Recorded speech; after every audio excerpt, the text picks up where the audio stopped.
repeat it. But the second half of the program features 5 of our Democratic candidates for Texas Congressional District 9. And again, I'm going to announce their names, and true to form, I did not learn yet whose number was picked in which seat they're going to sit in, because we randomly drew earlier, just minutes ago, for seats. So they're going to come up, they're going to sit down, and we're going to follow that order for our questions. But I will announce their names and have them come up. So why don't I go ahead and do that now? So if I can ask Terry Virts, Todd Ivey, Leticia Gutierrez, Earnest Clayton Jr., and Peter Filler to come up, and you know your assigned seat, and you can have a seat there. I will also say, yeah, let's give them some applause as they come up. Thank you, Christina. You know, it's eerily quiet in here now, but the event's not over yet. People are still out in the lobby, and we're going to have more lobby time with these candidates one-on-one as well, following the questions. So the questions for this evening we're going to ask are about support for pro-business policies. You know, we're a Chamber of Commerce, you would expect that. There will be other questions about infrastructure, healthcare, and bipartisan collaboration, all important elements for an economy that attracts, retains, and expands business and industry as we develop an accessible workforce in this region. And I mentioned workforce, and this is one of my bullet points for tonight. Did y'all know our 600 Pasadena Chamber members create nearly 150,000 jobs? Where are those jobs? Right here in Pasadena. So the ground rules, and again, I apologize for this being a repeat for some. A reminder to the candidates in our audience, each candidate will be given 1 minute for an opening statement. Candidates, we're going to do that from the comfort of the chairs. You have a microphone. If you would remain seated, we'd be perfectly happy with that. If you feel a need to stand, you can do that. I will tell you, you will have a chance to stand in front of the audience to give your closing statement, which will be 2 minutes. So be comfortable, and let's have a dialogue. Did I already say that the questions came from our... All right, so I've already said that part of it. This is the part I need to tell you. You'll have 45 to 60 seconds, depending on the question. Yes, the 45 seconds will be a challenge. If you were here earlier, you saw that that was a challenge, but we trust you can do it. The candidates' audience, they have seen topics, but not the questions. So the questions will be somewhat of a surprise. I'll remind you that this is not a debate. It's more of a presentation to you, the residents who will be voting. Candidates will not deliver counterpoints, will not interrupt one another, or address questions to one another, even rhetorical questions. As the moderator, I have the responsibility to ensure candidates maintain the proper decorum. I'll politely remind candidates of the ground rules if needed. One of those ground rules is also staying on time. When the bell rings, your time is finished, and I'll remind you that time is up. But you'll hear the bell before you'll hear me. In advance, we thank the candidates and the audience for your cooperation. To the audience, quiet and respectful applause is encouraged. Loud cheers, hoots, and hollers, call-outs are not permitted. Anyone causing a disruption will be asked to leave. We have not had to do that, so thank you in advance for the proper and civil decorum. We are recording this event for those voters who are not able to be here tonight. And if I recall correctly, we had over 18,000 impressions from the mayoral forum when we did that. So we will give your campaigns a bit of a boost. I'll be assisted by Johnny Hubbard, Chamber Office Manager. She's going to keep the time. You'll hear the bell. She'll raise the red flag. That tells you your time is up, and you'll stop chatting. Each candidate I mentioned gets a chance to close. You'll close here from the podium, and let's go ahead and get started.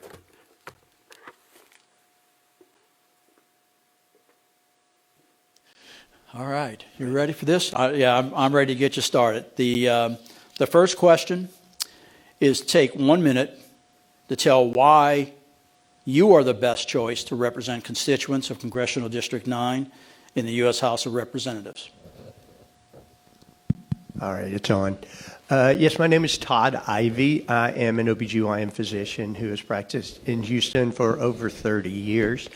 Very passionate about healthcare. Healthcare is essential for all of us. Also, affordability and threats to our democracy. What I'm bringing to the table is I bring experience, many years experience. I also bring a record of leadership, and I actually serve as the chair-elect for our state American College of OBGYN organization. I've been president of the Houston Gynecologic and Obstetric Society. I am in academic medicine. I've won numerous patient care and teaching awards. And I am just very passionate about this district. I think this district needs a strong representative in Congress, and I think I can do that. I will be the one for it. Thank you. Terry? My name's Terry Virts. I was raised in a working class union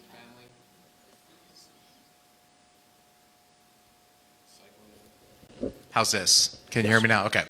My name's Terry Virts. I was raised in a working class union family. I was the first person to go to college in my family. When I was 17, I went to the Air Force Academy. Spent over 30 years in the Air Force, was an F-16 pilot, flew combat in Iraq, became a test pilot, and I came here to Houston 25 years ago as a NASA astronaut. Ended up spending 7 months in outer space, was commander of the ISS, and since leaving NASA, I've been working in the energy industry, and I'm a small business owner. I have several small businesses, so I understand those challenges. Worked for a major energy company doing energy transition consulting. And I joke I lost a bet and I had to run for Congress. But I'm running for Congress because I'm passionate about working folks. I believe that the playing field is way tilted against us, and I want to level that playing field. I see a humanitarian crisis unfolding that might tear us apart. And at the end of the day, I'm running as a Democrat to stop this steal, this mid-district or mid-decade redistricting needs to end. Thank you.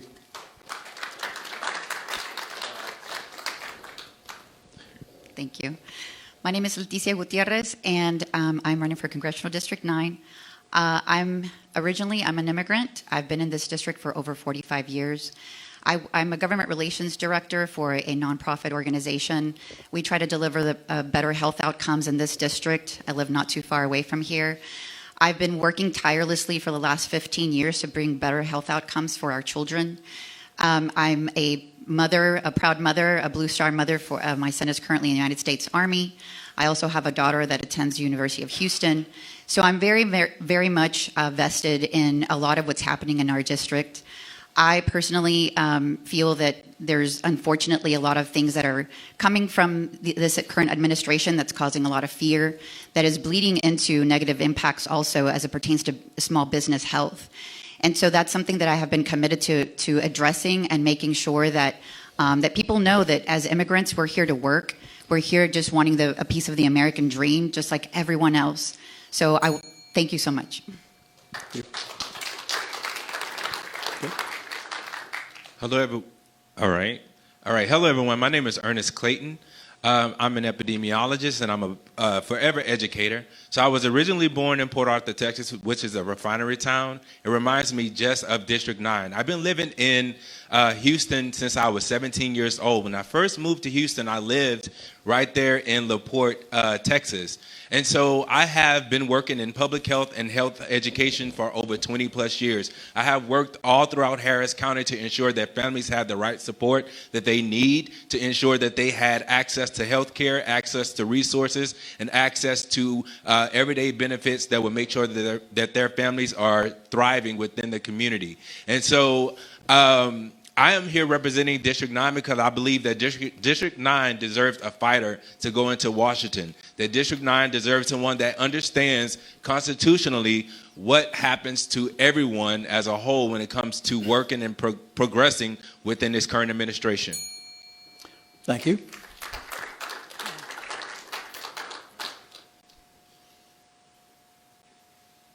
Hey guys, what's up y'all? My name is Peter Filler, your Democratic candidate for Congress, U.S. House, Texas, District 9, and thank you Dennis and Christina and Everett. So thank you very much for the opportunity to be up here just to tell you a little bit about myself.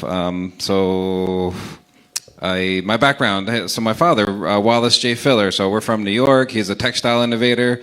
So he said, Pete, study whatever it is that you're most passionate about. So I'm a math and science major. So I decided resource management, and that's why I'm the best choice, because look at this new Congressional District 9. It's, the energy corridors, Liberty County, it's all these resources. So I've got a lot of vision idea that I'll be happy to share, and why I'm the best choice, and some of the vision, like, for example, I'm an educator. I'm a uniter. I could talk. I'll talk about that. My background in resource management also helped me to develop other things that I'm doing right now. Like I'm a realtor. Thank you very much. Thank you. Now, one of the things I failed to say earlier, that somebody will go first, and then the next question, Terry, you're going to go first. So everybody will have a chance to be first and last. So question number 2. 60 seconds.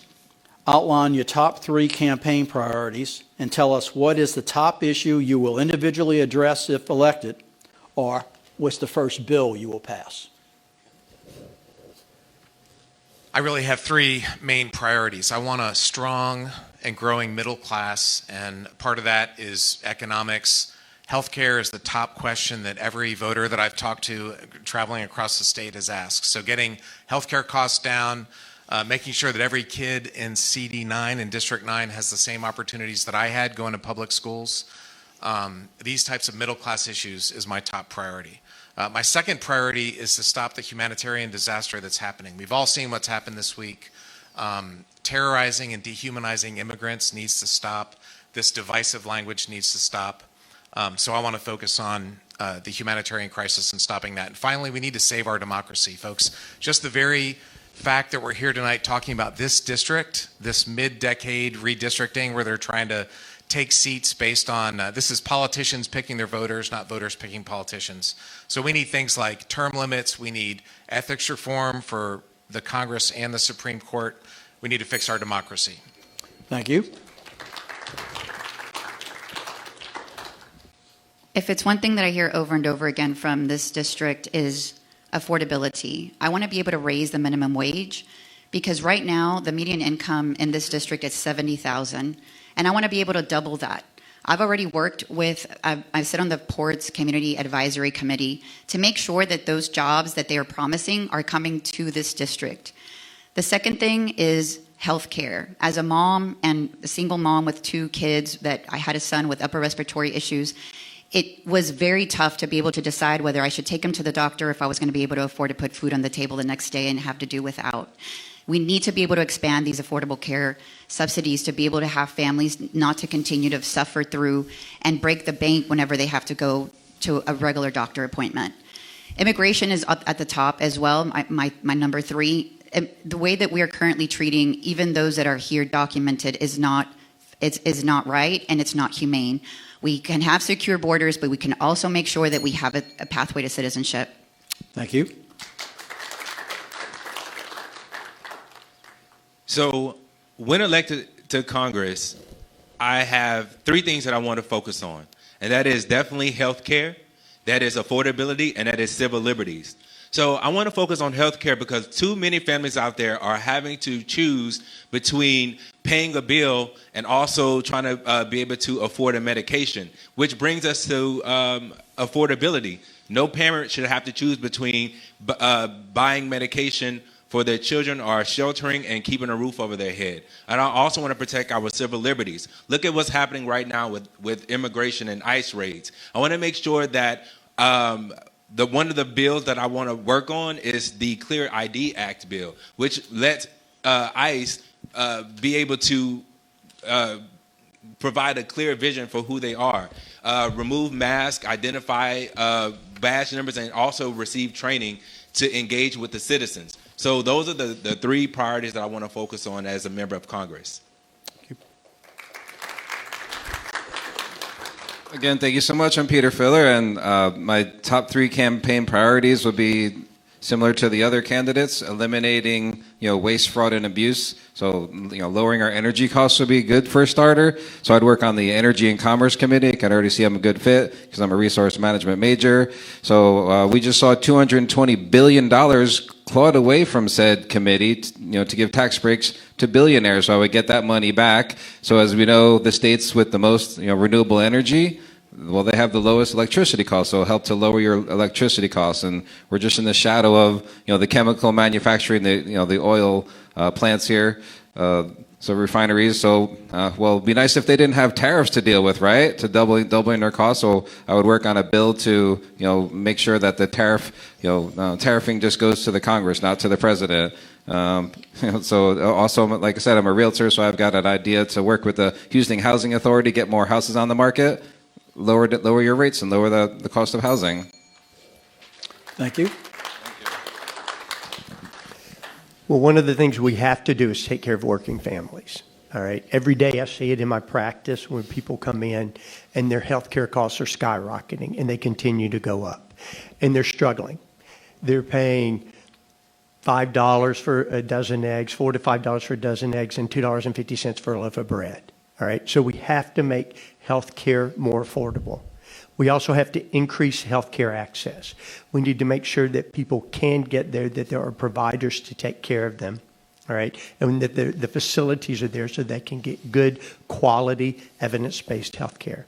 So health care, obviously, I jumped the gun a little earlier. So health care, affordability, and then my last one are the threats to democracy. We see every day that people are being depreciated and their rights are being taken away. And horrible things are happening when people are peacefully protesting. And this must stop. This must stop. Thank you. Leticia, we're going to cue you up first for question 3. 60 seconds.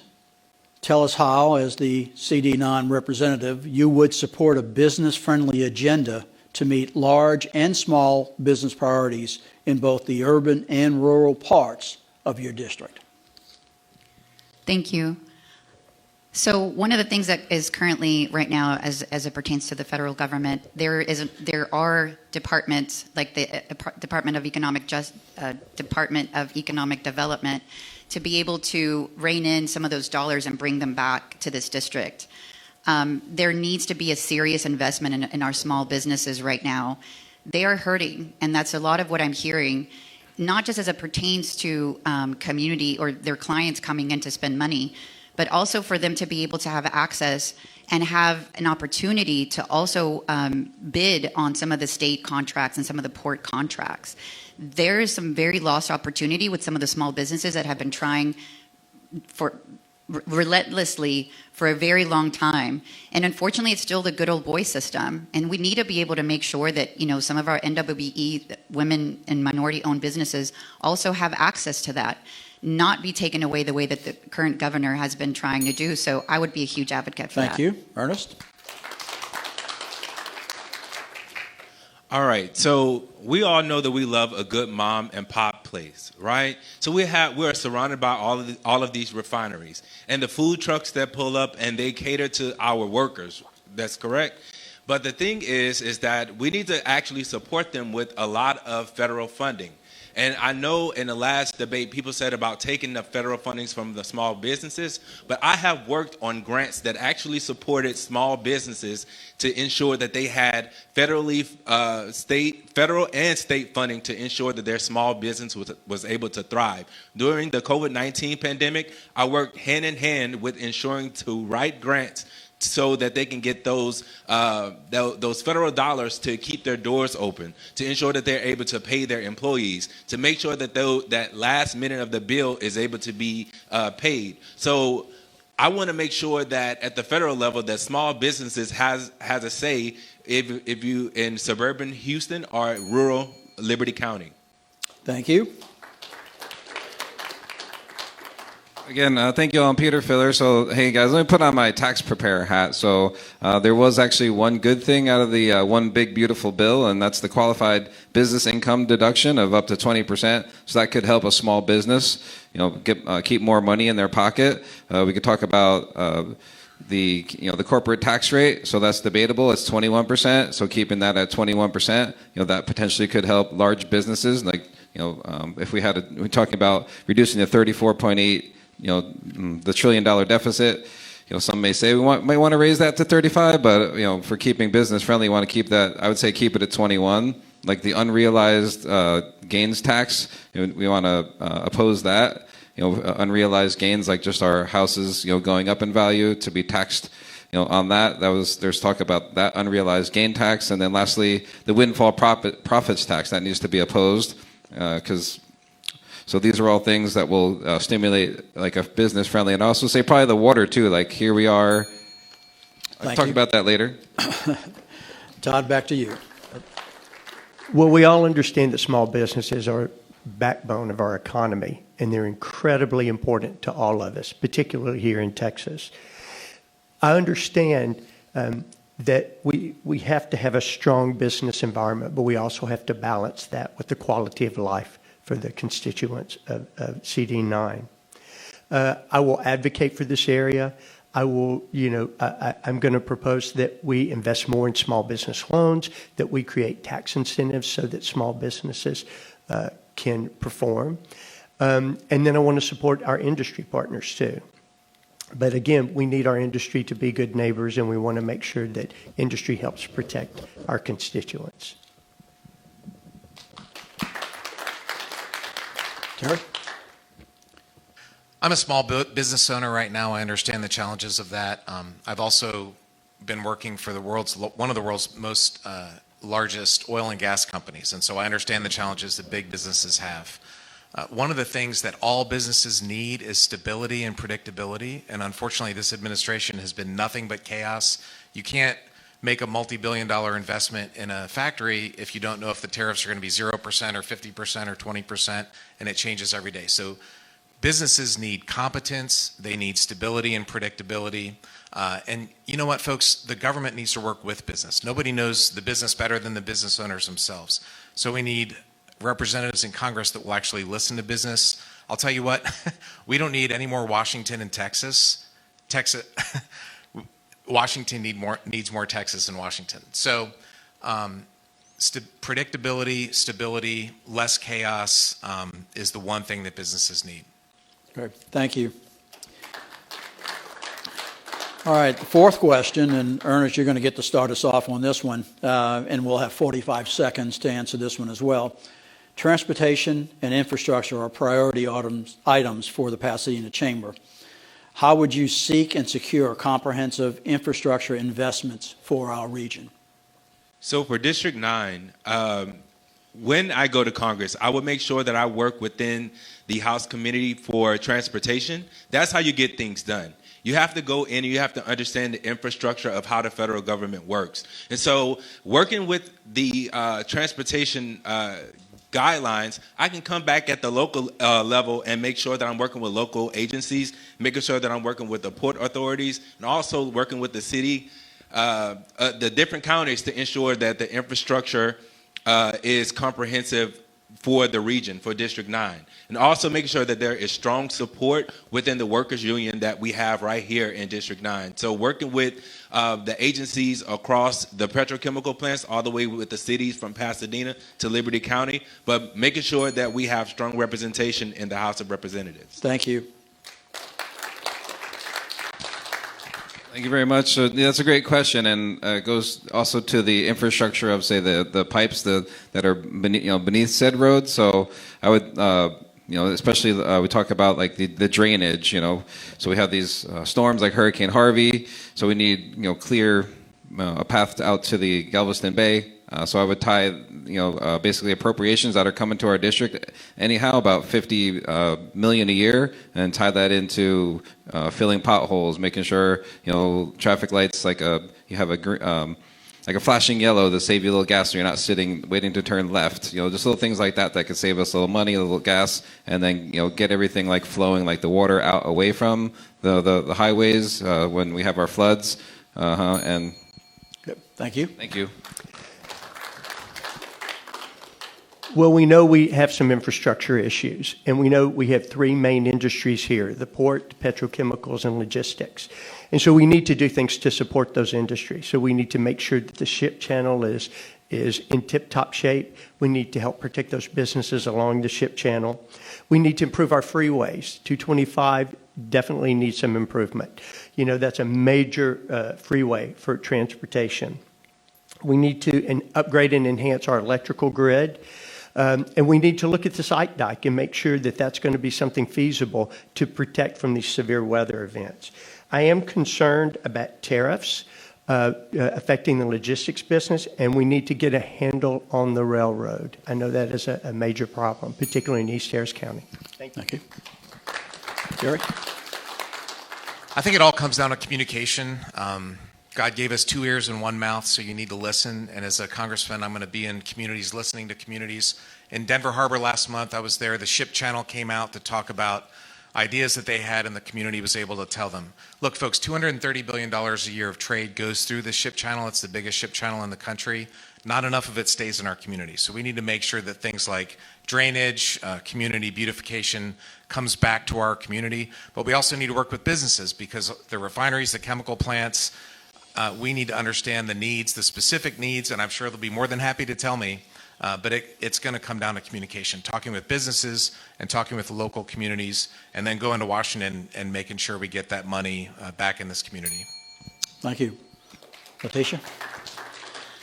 I've been working with our current County Commissioner, Adrian Garcia, to make sure that those infrastructure dollars come back to our county for the aging infrastructure that we currently have, because as a percentage of income, this district actually pays more into a system that it draws down from.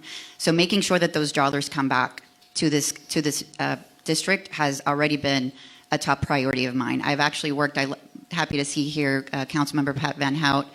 I've worked with the city of Pasadena in the past through the organization to make sure that we had pop-up bike lanes for some of the students that had requested that. Had brought private funding to make that happen. I've also, as it pertains to public transit, I've worked tirelessly. I know that Pasadena is one of the main things that they've asked for, is to have a connectivity between Houston and Pasadena and beyond. We need that. Thank you. Peter, you're going to get a chance to kick us off on question 5. And again, another 45 seconds. Pasadena Chamber members identified health care.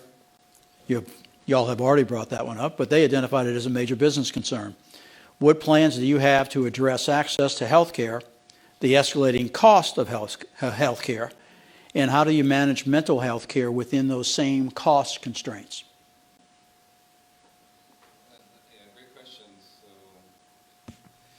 All right, well, we can start off with the pharmaceutical price control, so oppose them because they stifle innovation and they reduce research and development. We can look at potentially uniform government health care. We could maybe look at something like that, but probably that might be opposed, like a universal health care. So we just need to keep our ACA subsidies going and potentially do something to like how we would qualify for a mortgage or a loan, the same for our insurance. Like you can't, require, ask people to pay more than they can afford for insurance. And, with the trade and the tariffs, we need to reassert our congressional authority there, because it's, basically it's as far as tariffs go, that raises the cost for everything. Okay, thank you. Okay, I know I'm going to run out of time on this one. So one of the things we have to do is look at the number of healthcare facilities, and I think CD9 needs more healthcare facilities. We also have to emphasize preventative care and not problem-based care. Unfortunately, our system is more problem-based at this point in time. That will help save us money. We have to increase transparency, and we have to create incentives for people to go into rural areas. Rural healthcare, particularly in Texas, is a big problem. And then we have to return to evidence-based care. Some of these new guidelines are not rooted in evidence, good scientific evidence, and we need to get back so that people get good quality evidence-based care. And we just got to work for families and bring down insurance costs. Thank you. Yes, Terry. The cost of healthcare in America is a huge competitive disadvantage for our businesses. America spends about 18% of our GDP on healthcare. Europe and Japan, in contrast, spend about 7 or 8%. So American businesses are at a serious disadvantage because we spend so much on healthcare. And at the end of the day, folks, cost is about supply and demand. And my plan would be to increase supply. If you have more supply, the costs come down. We need more doctors. We need more nurses, more nursing schools. We need more MRI machines, more ultrasounds. As we increase supply, the costs will come down. I also believe that we need to have free diagnostic tests. I think that every woman in America should be able to get a mammogram for free. I think that every man in America should be able to get PSA tests for free. Those diagnostics will save money in the long term. Thank you. As a mom that had a child that suffered with upper respiratory issues, it was very difficult. And when his pediatrician pointed to our zip code as being one of the main culprits for his issues, I did a 180 on my career. And I've made it my mission for the last 15 years to bring better health outcomes to community. And that's been walking the halls of DC as well as our state capitol to make sure that we provide, that we have our current industrial facilities abiding by the law so that they don't put chemicals into the air, into our water, making us sick. I genuinely feel that industrial facility has a responsibility to community to be good neighbors, and that they should invest in clinics and expanding a lot of the healthcare that we currently have right now that is shrinking. I think that if you live 2 miles or less from industry, you should get free healthcare, because a lot of the things that are unfortunately coming down the pike is making us sick. Thank you. So I'm gonna actually work this question from the bottom to the top. So the biggest issue that we have in District 9 is mental health concerns. I wrote my dissertation on mental health concerns throughout marginalized communities. So the thing is that when we look at mental health access, we have to look at how that looks for businesses. How are businesses actually supported when it comes to the cost of their employees? So if we look at mental health services, we need to ensure that businesses are able to face the rising costs that are happening within their industry. Also look at the rising costs that the federal and the state government is putting on them to make sure that they have insurance access for ACA subsidies. Thank you. Thank you.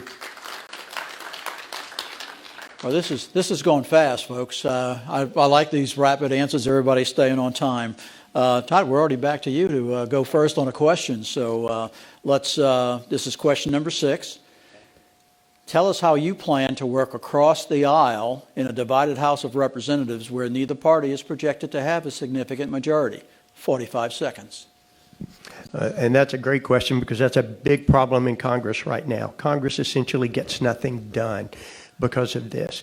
But what you have to start to do is find common ground. You have to find the things that you can negotiate on and the things that you could agree on. I was reading a book recently, and it talked about how you discuss things really informs whether people can get to neutral ground. And I think that's really important. I've had some experience to do that. I've been an advocate for women's health care and worked on some of the abortion legislation in Texas. And you know, that's been very contentious, but we found some common ground and found some things that we could agree on to try. It's not perfect, but we try to make it safer for women. Thank you. Hey, you did that faster than you thought, didn't you? Yeah. Terry, next. As a congressman, one of the first things I'm going to do is I'm going to go down the hall and I'm going to introduce myself to Dan Crenshaw and ask him how we can work together. I'm going to walk down the hall and walk across to a different building and introduce myself to Ted Cruz and ask him, you know, what can we get done? And there's a lot of things we're going to disagree on. Maybe it's space exploration, maybe it's infrastructure, maybe it's veterans care. There are things that we can do. If you look at the old scatter plot from back in the 80s and 90s, there was lots of Republicans and Democrats voting across the aisle on bills. Nowadays, it's just split right down the middle. One of the best ways to work in a bipartisan way is to stop this mid-district or mid-decade redistricting. This just is politicians picking their voters, and it makes the most extreme candidates win. So that's one of the things we need to fix so we can actually govern. Thank you. As a government relations director, this is something that I'm consistently having to do. I have sat down actually with Dan Crenshaw to make sure that they provide more funding in this area for extended some of the air monitoring to make sure that we are getting the right readings and protecting communities' health. I've sat down with Lieutenant Dan Patrick to make sure that there was a moratorium on certain air permits as it pertains to certain industrial facilities that was wreaking havoc and on children's health because it was near a school. I've had to sit down with Ted Cruz as well to make sure that after the ITC fire that happened not too far from here, that he understood that there was a community that was sick, and he did. He actually helped, and we had a meeting. So I've consistently had to reach across the table to make sure that not just, staying friendly to our own. Thank you.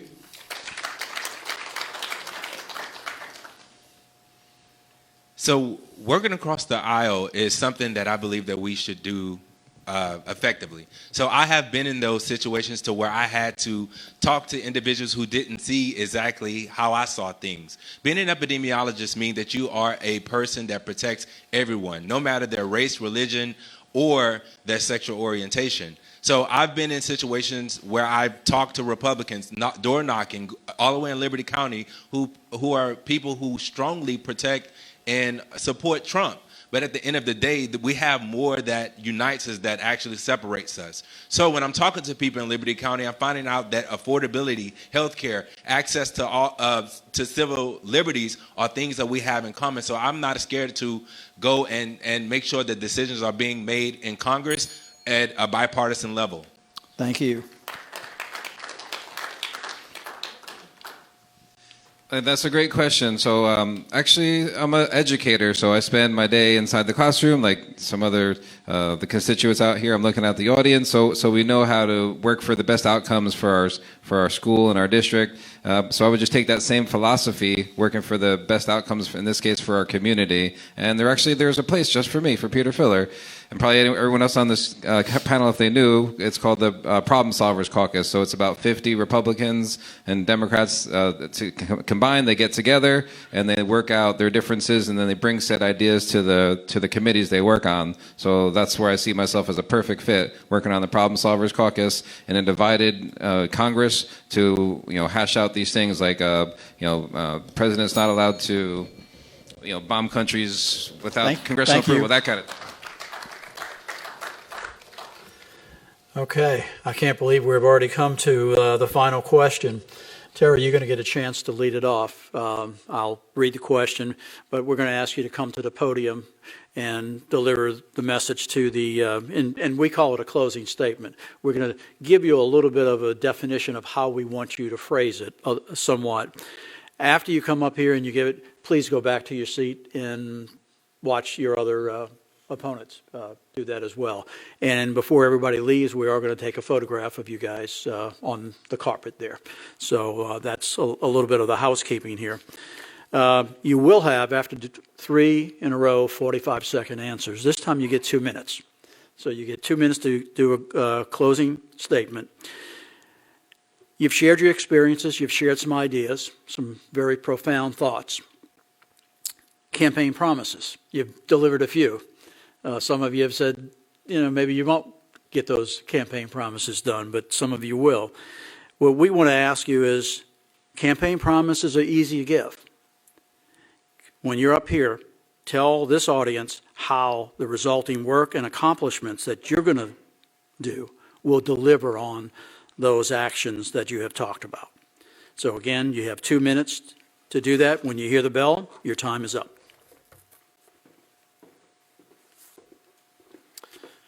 Well, first of all, I want to thank the Pasadena Chamber of Commerce and the Texas Chiropractic College. Thank you for opening this up. And most of all, I want to thank the voters. Too many Americans don't vote. Too many folks in our district. We have a very low turnout district. So you guys are here, as our great Texas Representative Barbara Jordan said, if you're not at the table, you're on the menu. And we are all at the table here. So thank you guys for coming out. As far as getting results done, one of the things you do as a fighter pilot or as an astronaut, after a mission, you debrief. You get back together and you say, hey, what went right, what went wrong? And you don't do it just to humiliate people, you do it so you don't die. so you figure out what mistakes you're not going to make, how to get better the next time. And so as your representative from CD9, I'm going to debrief how things are going. I will commit to you today to do in-person town halls. If things are going really badly, I will stand there. You can throw tomatoes and throw spears at me, and I will be in person. Too many folks in last year were kind of embarrassed about the way things are going, and a lot of congressmen were not holding town halls. I'm going to do that. And I'm going to listen. Like I said, I've got 2 ears and 1 mouth. I'm going to listen to what folks are saying, and I will take that feedback loop. And if I'm hearing 100 out of 100 people saying that healthcare is too expensive, was just talking to a small business owner. One of his employees was paying $700 a month for his family's insurance, which is too much. Just got his 2026 bill. It went up to $2,300, and his deductible went up. So that kind of feedback I'm going to take back to Congress, and I'm going to make sure I can work on healthcare or whatever the problem is. But feedback, I'm going to run the best in district offices. You can come to the district, complain about me, say whatever you want to say. They're going to be bilingual. We're going to be able to listen to feedback from all representatives. Thank you again for hosting us tonight. Thank you for coming out.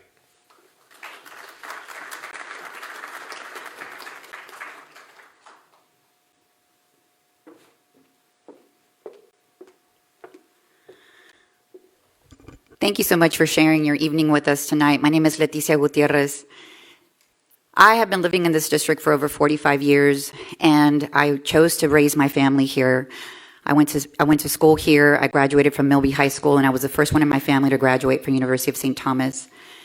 And I have already been working tirelessly in this community to bring back better health outcomes. You can't put a price on your health. And that doesn't mean that we're trying to do away with our big industrial neighbors. It just genuinely means that we can do better. And other states have proven that we can do better. And with that said, you have my utmost commitment that as I've been working on every single level of government, I'm the only one here that has already been walking the halls of DC, pulling on every single representative in our area to make sure that we bridge our community stories with a lot of the data and science that we've been working on. I always say the community has a PhD. They know exactly in their community because they know exactly what is needed and what they want.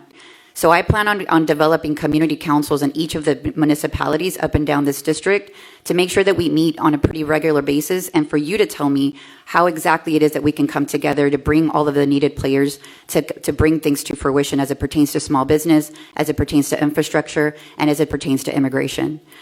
I have a proven track record already, and I promise you that I will be beholden to you. I'll just say one last thing. My kids don't even like to go with me to the groceries because every single time we go, it's a 2-hour trip. I'm always bumping into community. People know who I am. If you don't, please find us on LeticiaForCongress.com. You can also Google me, Leticia Gutierrez. My former married name is Leticia Blaza. I've been quoted in the New York Times. I'm on NPR every other month. I've been on pretty much every publication, including the Houston Chronicle, talking about how I've been striving for better for our community. I promise you that I will, if you give me this opportunity, I will not let you down. Thank you.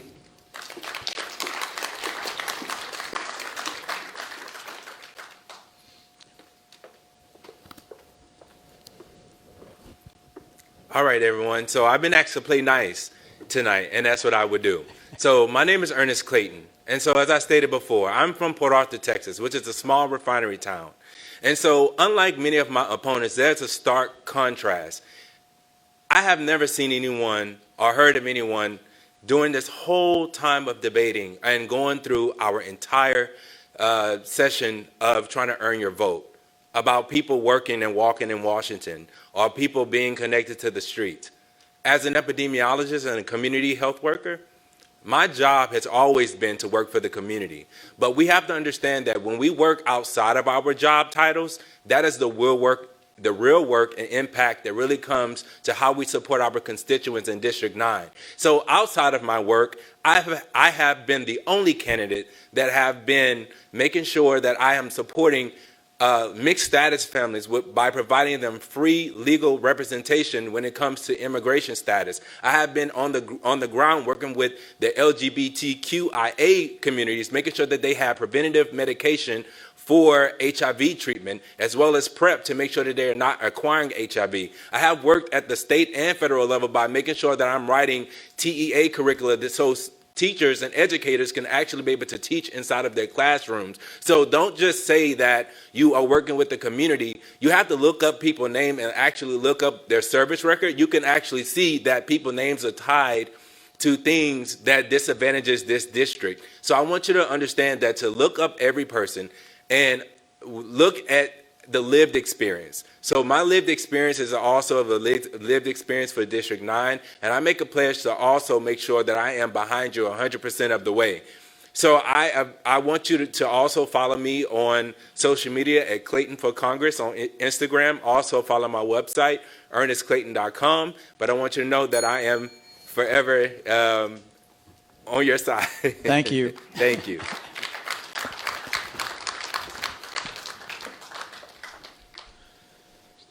Thank you. Appreciate it. Well, howdy, y'all. Hey, guys. Again, I'm Peter Filler. I'm your voice of the people, and so great question. So we saw President Trump, right? Campaign promises not fulfilled. Like first day, oh, we'll lower all your energy costs. I think I blew out this mic. But anyhow, so it's easy to say things, and like as a teacher, I know it's so easier said than done, is the saying, right? Well, how do I get it done? Well, just keeping I would say lean in on my expertise. So like I said, I had studied math and science, and then I got my resource management degree from the College of Forestry, so a very prestigious college, and studied and practiced resource management. And now as an educator, like I mentioned, a realtor and a certified tax preparer. So all those things, they took rising up to a challenge and then meeting them. So specifically, how would I do it? Well, build consensus. Just like I made reference to a moment ago, the Problem Solvers Caucus. So we're the United States of America, so we have to get together and agree, hammer out all of our differences. So if we want to go into renewable energy, well, it has to be bipartisan and do all these different things that I want to do. So basically just, turning words into actions, and, just like not making promises that I can't keep, like things that I know that are my expertise. Like, for example, you see the $38.5 trillion deficit. Well, actually have problems, like solutions to solve them, whether if it's just renegotiating our debt, whether if it's, the UK or China or Japan, whoever is holding our debt, we can easily knock them out, pay them off. Campaign promises are easy. We just see what's the sentiment of the public, like cannabis. So we unschedule cannabis. We make about $40 billion a year, and then we warp speed a cancer vaccine, because as we know, cannabis has medicinal properties. So things that are, if we put it to a vote across the United States of America, we would probably have, that would be, all in agreement. So something that we can all agree on. The same I would work with my colleagues up there in Congress. Again, Peter Filler, and thank you so much for allowing me to, be the voice of the people up here.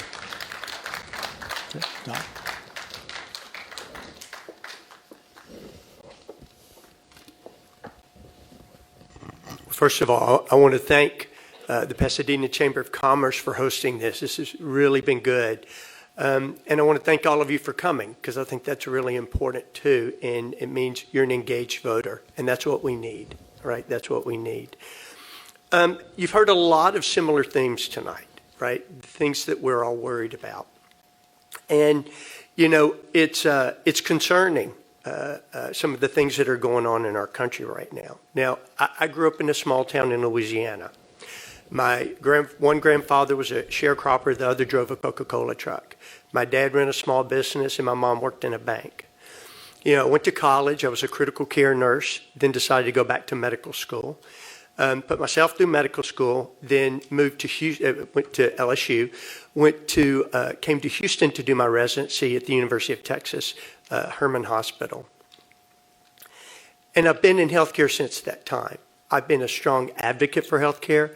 I've advocated in Austin. I've advocated in Washington. I've served our national organization. One of the things that I think I bring to the table is I'm uniquely qualified to address some of these healthcare issues, and I will always be accessible. It is very important that constituents know that they have access to their congressperson. And it's important to remember that I'll not only be a constituent for all of you, but I'll be a constituent for businesses, small businesses and large businesses, because that is part of what we need to do. So I'm Todd Ivey, and I am asking for your vote in the Democratic primary, and thank you for your time.